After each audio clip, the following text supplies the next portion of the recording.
Je m'appelle Alexandre.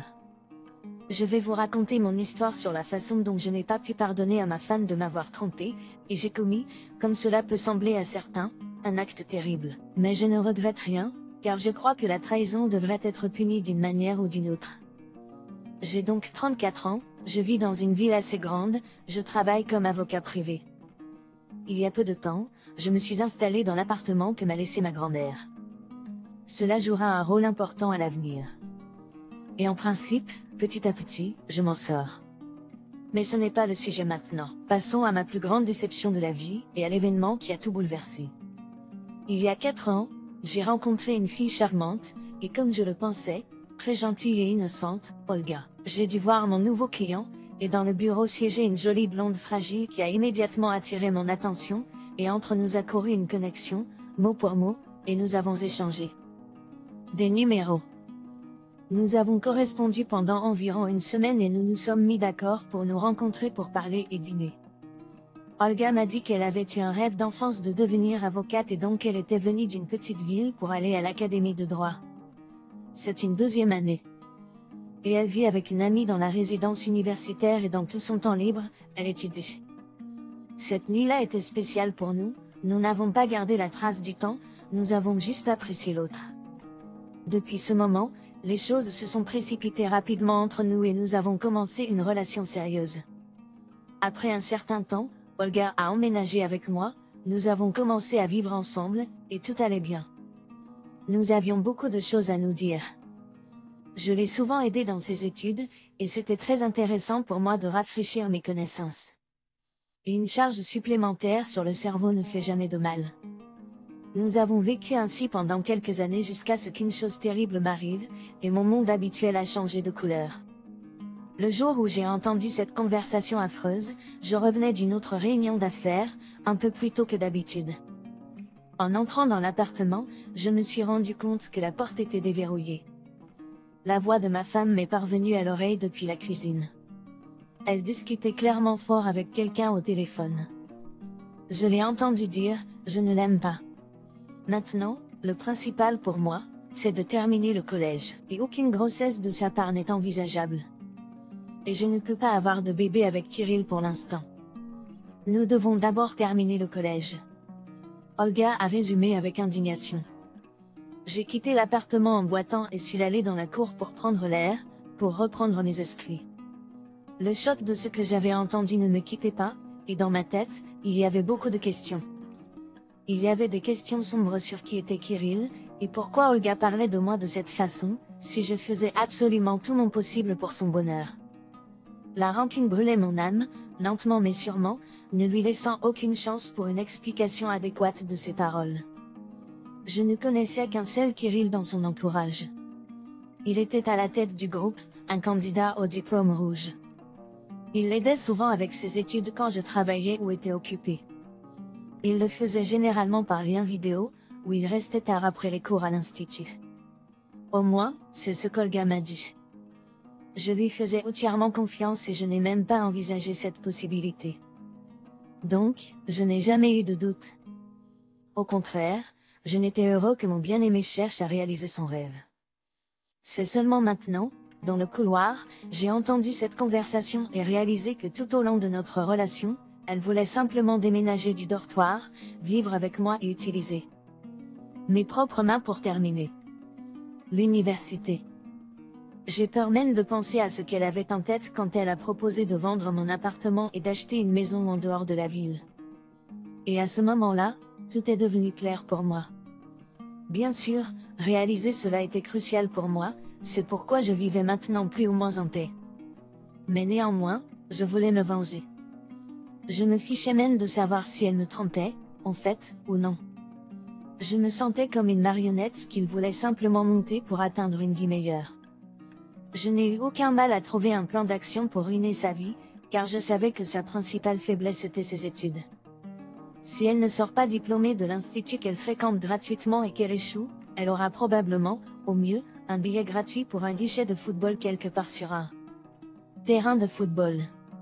Et au pire, c'est retour à la brousse pour creuser des pommes de terre avec sa mère. Et ironiquement, elle a un examen d'état dans une semaine. Ou elle aura besoin de mon aide comme d'habitude, je suis sûre que son directeur sera occupé par ses propres préparatifs. Puisque la plupart des tâches que j'ai faites pour elle, elle ne pourra pas passer cet examen par elle-même. Donc, une semaine avant l'examen, Olga a commandé un microtube oral dans lequel je lui dirai les bonnes réponses pendant l'examen d'état. Cette semaine a été très difficile pour moi car je devais faire semblant d'être un mari aimant. À propos, je suis toujours surpris de la facilité avec laquelle ma femme. Le jour de l'examen est arrivé, ma femme a sorti un billet, a murmuré la question à moi et a commencé à attendre. Et en réponse, je lui ai dit, « Tu sais chérie, je peux être un imbécile à certains égards, d'où tu ne veux pas d'enfant, mais je ne te laisserai pas devenir avocate, parce que tu dois protéger les gens de toi. » À mes mots, Olga est devenue instantanément hystérique. Elle a essayé d'enlever son écouteur pour se débarrasser de ma voix, et à ce moment-là, l'un des membres du comité s'est aperçu de son écouteur qui tombait de son oreille, et le dernier souvenir que j'ai est le son de salle de classe remplie de gémissements. Ce que j'ai entendu dire, c'est qu'elle serait expulsée au prochain trimestre. Lorsqu'elle est rentrée à la maison, elle a pleuré et crié que j'avais gâché sa vie et détruit son rêve. Heureusement, ses affaires étaient déjà à la porte, et je n'ai pas eu à l'écouter longtemps. Bien sûr, dans un avenir proche, nous avons divorcé et elle est rentrée chez elle. Et moi, ayant suivi une formation en affaires familiales, je fais maintenant tout pour aider les autres. Histoire de Anton, je ne peux pas aller à l'encontre de ma mère, qu'est-ce que mes parents penseront de moi, cria ma femme, Oksana. Pourquoi es-tu toujours inquiet de ce qu'ils vont dire? Et de telles conversations entre époux n'étaient pas rares. Oksana était l'enfant unique dans la famille, très gâtée. Et plus elle se rapprochait de l'âge de 20 ans, plus elle en avait assez de la tutelle constante de ses parents riches. Alors pour quitter le nid plus vite, elle a commencé à sortir avec Anton et l'a bientôt épousé. Ses parents étaient contre ce mariage, surtout sa mère, Victoria Alexandrova. Elle croyait que le fiancé n'était pas digne de sa fille au statut. Il était issu d'une famille ordinaire, travaillait comme un gestionnaire ordinaire, sans affaires propres. Bien qu'il ait un appartement, mais sa belle-mère n'aimait pas ce 2 pièces dans une maison en panneau. Victoria Alexandrovna pensait qu'Oksana était trop bien et éduquée pour une telle vie. Le couple était ensemble depuis 5 ans, ils devaient célébrer leur anniversaire. Sauf que la vie a pris un virage inattendu. Un matin, le mari d'Oksana a laissé sa voiture dans le parking et a pris un taxi pour se rendre au travail. Il et ses collègues avaient l'intention de s'asseoir dans un bar après le travail. Anton n'est pas rentré très tard, sa femme regardait la télévision à ce moment-là. Lorsqu'elle a entendu son mari rentrer, elle a dit qu'elle allait se coucher. Un ensemble de couchage était déjà allongé sur le canapé. Ainsi, Oksana a montré qu'ils dormiraient séparément cette nuit. « Je ne veux pas que tu respires ton souffle sur moi », a-t-elle dit. Son mari était surpris. Il a pensé que sa mère devait l'avoir dit quelque chose à nouveau et avait lavé le cerveau de sa fille sur son élu. Le week-end est passé. Lundi, Anton s'est rendu au parking souterrain à sa voiture. En s'approchant, il a remarqué une égratignure fraîche sur la porte arrière passager. La voiture était garée ici depuis vendredi, ce qui signifiait que cela s'était produit dans le parking. Anton a soupiré profondément et a décidé de regarder sur l'enregistreur de vidéo pour voir qui l'avait fait. Il était enfin heureux d'avoir acheté un enregistreur de vidéo avec une double caméra. La beauté de cet appareil photo est qu'il vous permet de voir non seulement ce qui se passe sur la route, mais aussi dans l'habitacle. Il avait suffisamment de temps avant le travail, il a donc décidé de rembobiner l'enregistreur. Il a commencé le vendredi, et dans cet enregistrement de la journée, il a vu quelque chose de bizarre dans la soirée. Son épouse est montée dans la voiture pour une raison quelconque. Elle regardait par la fenêtre passager et souriait. Après quelques secondes, un homme s'est assis sur le siège avant. Anton ne l'a même pas reconnu comme étant son voisin Sergueï. Pourquoi ils se sont rencontrés dans la voiture, son mari se demandait. Au début, ils ont discuté, mais après seulement quelques minutes, tout est devenu clair. Oksana a commencé à caresser la main de son voisin, et il s'est penché vers elle et l'a embrassée passionnément. Ce qui a suivi, c'est le basculement des sièges, le déshabillage et l'adultère de sa femme. Anton était sous le choc de ce qu'il venait de voir en détail. La Serafina sur la porte, il s'en soucia moins. Il a regardé l'heure, qui était sur la vidéo à ce moment-là, il était dans un bar avec des amis. Maintenant, il était clair pourquoi elle l'avait accueilli froidement le soir et était allée se coucher tôt. La femme du voisin de Sergueï avait récemment accouché et était en congé de maternité, et était constamment à la maison avec le bébé. Et dans l'appartement d'Anton, ils avaient peur d'être seuls car sa grand-mère vivait à côté et surveillait tout, rassemblait et répandait tous les commérages locaux. En raison de cela, ils ont décidé de choisir une option neutre à proximité. Sergueï n'avait pas de voiture, et ici la femme d'Anton avait eu la chance d'en avoir une. Anton a serré le volant avec colère. Oksana paiera pour sa trahison, pensa-t-il. Anton était un homme calme, parfois même distant et réservé. Il était réfléchi et tentait de prévoir toutes les étapes, ne se laissait pas emporter par ses émotions. Et à l'offenseur, il préférait appliquer des méthodes de vengeance subtiles. Oksana était très inquiète de ce que ses parents penseraient d'elle. Anton s'est rendu compte que sa femme avait complètement perdu tout intérêt pour le travail, elle aimait se détendre et faire du shopping. Leur budget commun n'était pas suffisant pour ses désirs, et elle était très heureuse quand maman et papa lui offraient des vêtements de marque. Ainsi, elle a essayé de ne pas les décevoir. L'idée d'une surprise pour Oksana et sa famille est venue rapidement à l'esprit d'Anton. D'un jour à l'autre, ils se préparaient à célébrer leur anniversaire de mariage. Le plan était d'inviter ses parents à leur domicile et de passer la soirée en cercle familial. C'est là qu'il a décidé de leur montrer qui était vraiment leur petite fille. Anton a appelé ses parents et les a invités à la fête. Il a dit à ses parents qu'il ne fêterait pas, mais simplement s'assierait dans un café. La soirée est arrivée. Oksana a préparé une salade et quelque chose de chaud d'une manière ou d'une autre. Victoria Alexandrovna est venue avec son mari. Elle a immédiatement commencé à regarder avec mépris l'appartement d'Anton. La femme a montré par tout son être qu'il était désagréable pour elle d'être ici, et elle est venue uniquement pour sa fille. Lorsque tout le monde était assis. Tout le monde était assis et ils ont commencé à manger. Anton a pris la parole. Oksana, j'ai une petite surprise pour toi. Oui, et ce sera très intéressant pour les parents aussi. L'homme a attrapé le regard réprobateur de sa belle-mère et a ensuite lancé la vidéo qu'il avait préparée à l'avance. C'était une vidéo de toutes ses années de vacances.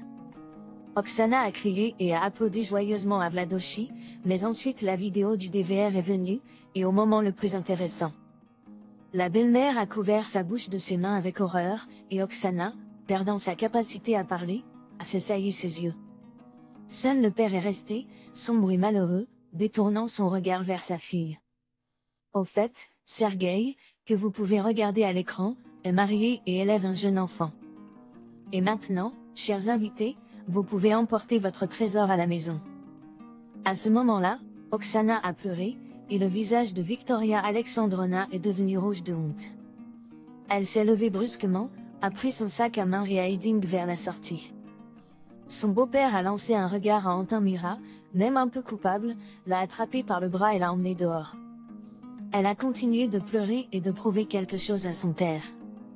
Et Anton a été laissé seul dans l'appartement. Il s'est assis sur le canapé, s'est versé un verre plein de cognac cher, l'a bu d'un trait. Une sensation chaleureuse, l'accomplissement du lieu, a collé sur tout son corps. Prochaine histoire.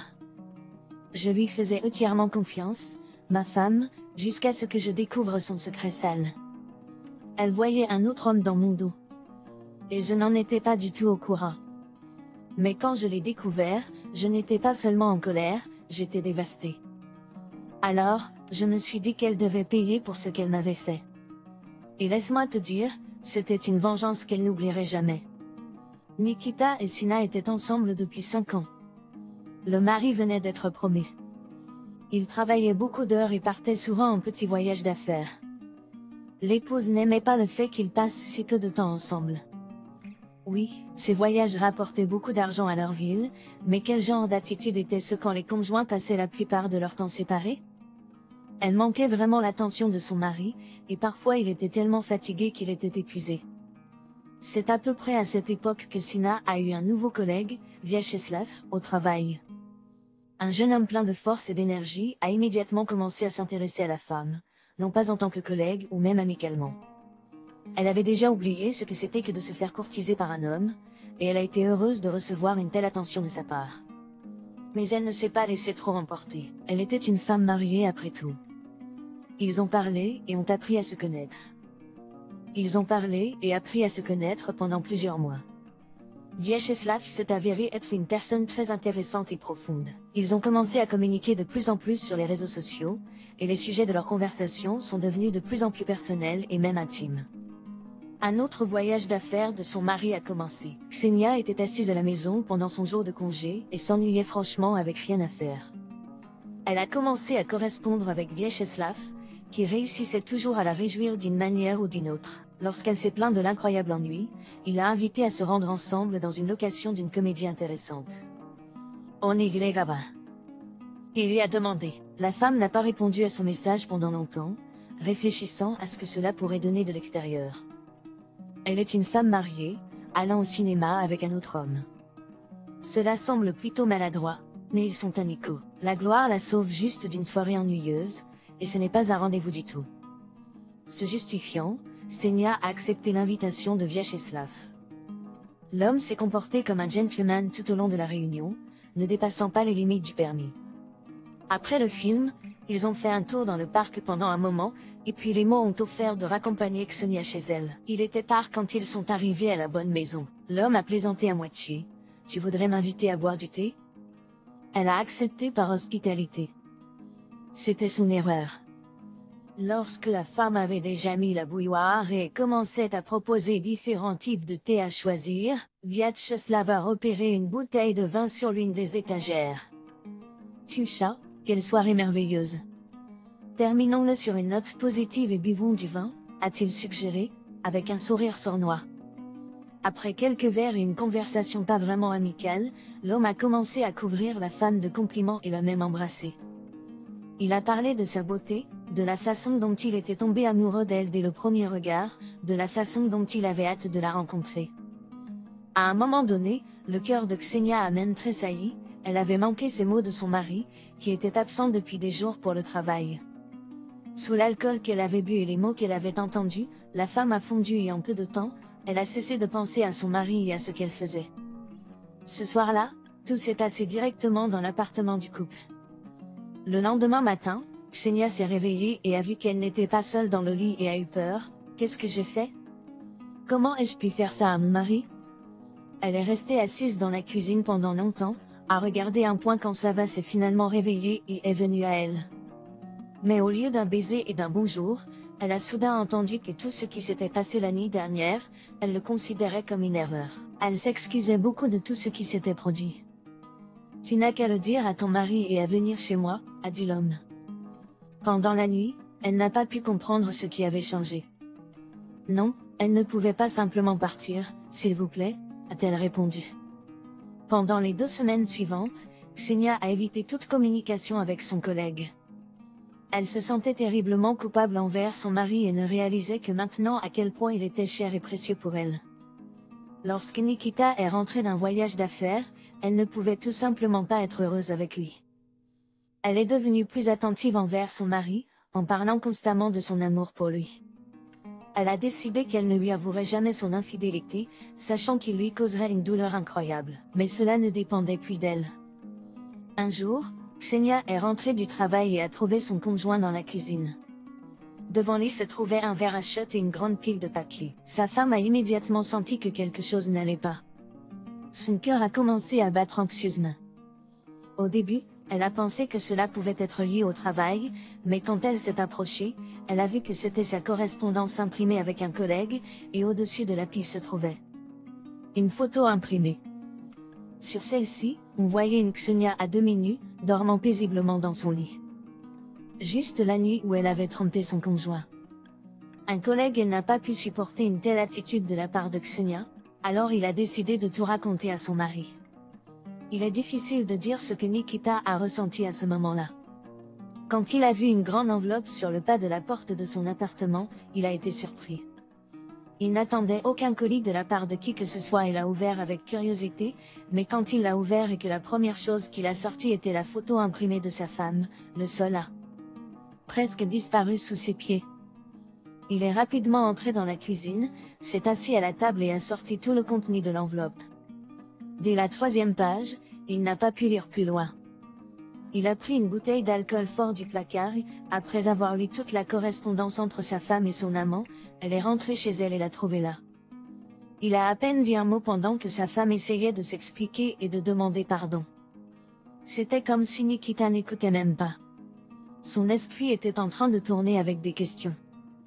Plus quoi? Pourquoi tout était-il ainsi? Ce n'est que lorsque les sanglots incontrôlables de sa femme devinrent tout simplement insupportables qu'il dit, d'une voix très morose, « Fais tes valises et pars maintenant. Je n'ai plus rien à dire. » Ksenia s'est tuée, avec un visage plein de larmes, est allée chercher sa valise. Pendant quelques jours, l'homme n'a pas séché et a beaucoup réfléchi à la situation. Puis il s'est rendu compte que de cette façon, il n'aiderait en rien. Le mariage était ruiné. Il n'était pas prêt à pardonner à sa femme maintenant, et il est peu probable qu'il l'ait jamais fait. Alors il a demandé le divorce. Fils trinien, Ksenia avait suffisamment de bon sens pour ne pas réclamer ce qui lui revenait de droit. Elle évitait généralement la compagnie d'un conjoint infidèle. Nikita n'a pas cherché à se venger de Ksenia. Il considérait la vengeance comme une chose misérable et indigne, une perte de temps précieuse. Dans tous les cas, elle allait devoir vivre avec le fait qu'elle était une femme adultère et que sa liaison allait inévitablement éclater.